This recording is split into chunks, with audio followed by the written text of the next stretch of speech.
Dear students, welcome to the topic 5 Kingdom Classification.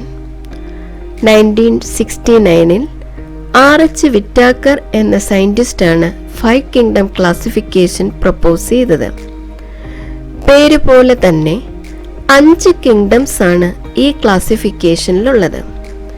First kingdom Monera, then kingdom Protista, kingdom Fungi, kingdom Plantae and last is kingdom Animalia. ഏതൊക്കെ മാനദണ്ഡങ്ങളുടെ അടിസ്ഥാനത്തിലാണ് അദ്ദേഹം ഈ classification ചെയ്തിരിക്കുന്നതെന്ന് നോക്കാം. ആദ്യത്തേത് cell structure. Cells 2 രീതിയിലുണ്ടെന്ന് നമ്മൾ കണ്ടുകഴിഞ്ഞു. പ്രൊകാരിയോട്ടിക് സെൽസും യൂകാരിയോട്ടിക് സെൽസും. പ്രോകാരിയോട്സ് സിമ്പിൾ ഫോമിലുള്ള പ്രിമിറ്റീവ് സെൽസാണ്. യൂകാരിയോട്സ് അതിനേക്കാളും അഡ്വാൻസ്ഡ് ആയിട്ടുള്ളതുമാണ്. അപ്പോൾ സിമ്പിൾ ഫോമിലുള്ള സെല്ലോട് കൂടിയ ഓർഗാനിസംസ്, അതായത് പ്രോകാരിയോട്സ് ആണ് ആദ്യത്തെ കിങ്ഡമായ മൊണീറയിൽ ഉൾപ്പെടുത്തിയിരിക്കുന്നത്. രണ്ടാമത്തെ കിങ്ഡത്തിൽ യൂകാരിയോട്ടിക് ആയിട്ടുള്ള യൂണിസെല്ലുലാർ ഓർഗാനിസംസ് ആണ് പ്രോട്ടിസ്റ്റ എന്ന കിങ്ഡത്തിൽ ഉൾപ്പെടുത്തിയിരിക്കുന്നത്. രണ്ടാമത്തേത് താലസ് ഓർഗനൈസേഷൻ. എന്താണ് താലസ്? സാധാരണ പ്ലാന്റ്സ് എന്ന് പറയുമ്പോൾ നമുക്കറിയാം അതിൽ ലീവ്സ് ഉണ്ട്, സ്റ്റെം ഉണ്ട്, റൂട്ട്സ് ഉണ്ട്. ഇവിടെ ചിത്രത്തിൽ കാണുന്ന പ്ലാന്റ്സ് ഒന്ന് ശ്രദ്ധിക്കൂ.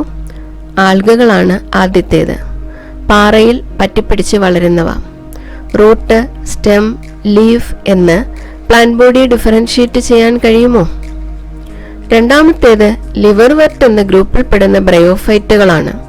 മഴക്കാലത്ത് മുറ്റത്തൊക്കെ ധാരാളമായി കാണാറുള്ള റിക്സിയ എന്ന ലിവർവർട്ടാണ് കാണുന്നത്. മൂന്നാമത്തേത് കൂണുകളുടെ ഗ്രൂപ്പിൽപ്പെടുന്ന ഫംഗസ് ആണ്.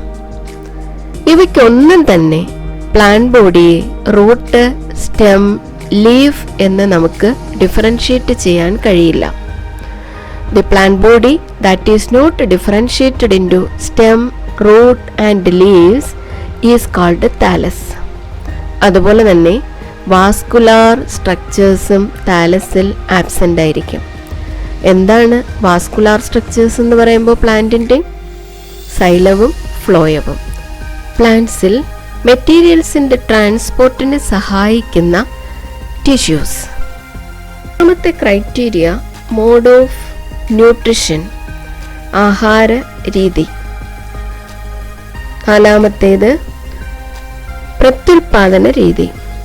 അഞ്ചാമത്തേത് ഫൈലോജനറ്റിക് റിലേഷൻഷിപ്പ്, അതായത് ഇവല്യൂഷണറി റിലേഷൻഷിപ്പ്, പരിണാമപരമായിട്ടുള്ള ജീവികളുടെ ബന്ധത്തെ കൂടി പരിഗണിച്ചുകൊണ്ടുള്ളതാണ് 5 കിങ്ഡം ക്ലാസിഫിക്കേഷൻ. പരിണാമ സിദ്ധാന്തം പരിശോധിച്ചു കഴിഞ്ഞാൽ ഏറ്റവും സിമ്പിളായിട്ടുള്ള സെൽ സ്ട്രക്ചറോട് കൂടിയ ഏകകോശ ജീവികളാണ് ആദ്യമായി ഭൂമിയിൽ ഉടലെടുത്തത്. അതായത് യൂണിസെല്ലുലാർ പ്രോകാരിയോട്സ്. ഏറ്റവും സിമ്പിൾ സെൽ സ്ട്രക്ചറോട് കൂടിയ ഓർഗാനിസംസ് ആണ് ആദ്യത്തെ കിങ്ഡമായ മൊണീറയിൽ ഉൾപ്പെടുത്തിയിരിക്കുന്നത്. രണ്ടാമത്തേതിൽ കുറേ കൂടി അഡ്വാൻസ്ഡ് ആയിട്ടുള്ള സെൽ സ്ട്രക്ചറോട് കൂടിയ ഓർഗാനിസംസ്, അതായത് unicellular eukaryotes. then multicellular fungus, plants and animals. First, kingdom Monera. Prokaryotes are included in this kingdom.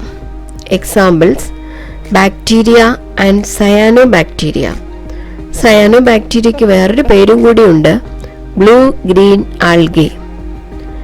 A prokaryote is a unicellular organism that lacks a membrane-bound nucleus and any other membrane-bound organelle. Kingdom മൊണീറയിൽ ആദ്യത്തെ example bacteria.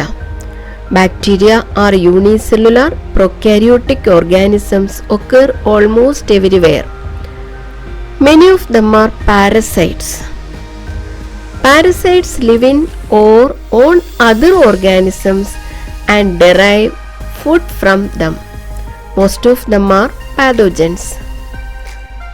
എല്ലായിടവും കാണപ്പെടുന്ന unicellular prokaryotic organisms ആണ് bacteria. ചില ബാക്ടീരിയകൾക്ക് സ്വന്തമായി food prepare ചെയ്യാനുള്ള കഴിവുണ്ട്. മറ്റുള്ളവ പാരസൈറ്റുകളായിരിക്കും ചിലത്. അവ ജീവികൾക്കുള്ളിലോ പുറത്തോ ജീവിക്കും. അവയിൽ നിന്ന് ആവശ്യമായിട്ടുള്ള ഫുഡ് ചൂഷണം ചെയ്ത് ജീവിക്കുന്നു. മറ്റു ചിലത് പാതോജൻസ് ആയിരിക്കും. ജീവികളിൽ രോഗങ്ങൾക്ക് കാരണമാക്കുന്നവയെയാണ് പാതോജൻസ് എന്ന് വിളിക്കുന്നത്. ബാക്ടീരിയയുടെ ക്ലാസിഫിക്കേഷൻ ഇനി നമുക്ക് അടുത്തത് പഠിക്കാം. വ്യത്യസ്ത ഷേപ്പുകളിലുള്ള ബാക്ടീരിയയാണ് ചിത്രത്തിൽ കാണുന്നത്. ആദ്യത്തെ ചിത്രത്തിൽ spherical shaped bacteria called cocci, singular ആണെങ്കിൽ കോക്കസ് എന്നാണ് പറയുന്നത്. രണ്ടാമത്തേത് റോഡ് ഷേപ്പ് ദണ്ഡാകൃതിയിലുള്ള ബാക്ടീരിയ ബാസില്ലസ് എന്ന് പറയും, പ്ലൂറൽ ബാസില്ലൈ. ദെൻ അടുത്തത് വിബ്രിയം, കോമ ഷേപ്പിലുള്ള ബാക്ടീരിയ വിബ്രിയോ എന്നാണ് plural form. Last spirillum, spiral shaped, plural spirilli. Classification of bacteria based on shape: spherical shaped coccus, rod shaped bacillus, coma shaped vibrium and spiral shaped spirillum. അടുത്ത classification of bacteria based on nutrition. Nutrition ആണ് ഇവിടെ നമ്മൾ ക്ലാസിഫിക്കേഷനുള്ള മാനദണ്ഡമായി എടുത്തിരിക്കുന്നത്. നേരത്തേതിൽ ഷേപ്പാണ് മാനദണ്ഡമായിട്ടെടുത്തത്. ഈ ക്ലാസിഫിക്കേഷനിൽ ന്യൂട്രിഷനാണ് മാനദണ്ഡമായിട്ട് എടുത്തിരിക്കുന്നത്. ബാക്ടീരിയയെ രണ്ടായിട്ട് classify ചെയ്യാം. First autotrophs and second heterotrophs. എന്താണ് autotrophs? Autotrophs prepare their own food. സെൽഫായിട്ട് ഫുഡ് പ്രിപ്പയർ ചെയ്യാൻ കഴിവുള്ള ബാക്ടീരിയയാണ് ഓട്ടോട്രോപ്സ് എന്ന ഗ്രൂപ്പിൽ ഉൾപ്പെടുത്തിയിരിക്കുന്നത്. സ്വന്തമായി ഫുഡ് പ്രിപ്പയർ ചെയ്യാൻ കഴിവില്ലാത്തവയെ ഹെറ്ററോട്രോപ്സ് എന്ന ഗ്രൂപ്പിലും. ഓട്ടോട്രോപ്സിനെ തന്നെ വീണ്ടും രണ്ടായി ക്ലാസിഫൈ ചെയ്യാം. Photo autotrophs and chemo autotrophs. എന്താണ് ഫോട്ടോ? Photo means light. സൺലൈറ്റിന്റെ സഹായത്തോടു കൂടി ഫുഡ് സിന്തസൈസ് ചെയ്യുകയാണെങ്കിൽ അവയെ ഫോട്ടോ ഓട്ടോട്രോപ്സ് എന്ന് പറയും. ഫോട്ടോ സിന്തറ്റിക് ആണ് bacteria. Then chemo autotrophs. They synthesise food by using chemical energy. Iron bacteria, sulphur bacteria മുതലായവയൊക്കെ ചില കെമിക്കൽ റിയാക്ഷൻസിലൂടെ ഫോം ചെയ്യുന്ന എനർജി ഉപയോഗിച്ചുകൊണ്ടാണ് കാർബോഹൈഡ്രേറ്റ് അല്ലെങ്കിൽ ഫുഡ് സിന്തസൈസ് ചെയ്യുന്നത്. അതുകൊണ്ട് അവയെ കീമോ ഓട്ടോട്രോപ്സ് എന്ന് വിളിക്കുന്നു. ഹെറ്ററോട്രോപ്സിനെയും നമുക്ക് രണ്ടായിട്ട് തിരിക്കാം. Saprophytes and parasites. Saprophyte take food from dead organic matters. അതായത് സസ്യങ്ങളുടെയും ജന്തുക്കളുടെയും മൃതാവശിഷ്ടങ്ങളിൽ നിന്നും ഫുഡ് അബ്സോർബ് ചെയ്യുകയാണെങ്കിൽ അവയെ സാപ്രോഫൈറ്റ്സ് എന്ന് പറയും.